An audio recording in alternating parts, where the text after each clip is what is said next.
काय होतं एवढाच कोणीतरी फोटो काढतो बरं का, बघा भेगा पडल्या, पण त्यांना काही माहिती नसतं की हे करून घेतो हा जॉईंट आहे.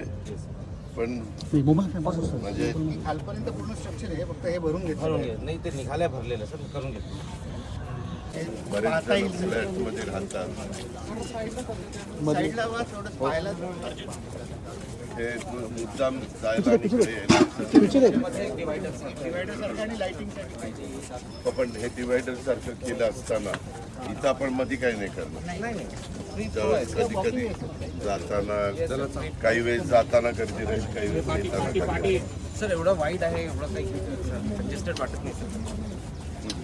हे भरपूर घेतलं, रुंदी भरपूर घेतली.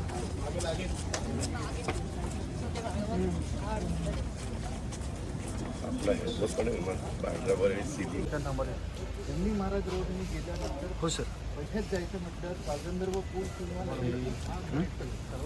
आता जंगली महाराज रोडच्या पलीकडे काय आहे असं कोणाला विचारलं तर त्याचं लक्षात येत नाही की पेढी आहे. आता हे फुटओव्हर ब्रिज डायरेक्ट बरं. आपल्या जर 1 लाख क्युसेस पाणी सोडलं तर हे पुलाला पाणी लागलं. खूप वर आहे. आता आपण पाणी ज्यावेळेस सोडलं होतं मॅक्सिमम त्यावेळेस खाली किती पाणी होतं त्या पुलाच्या मोटरच्या? त्याच्यावर 3 लिटर 4 लिटर वर आहे. आपण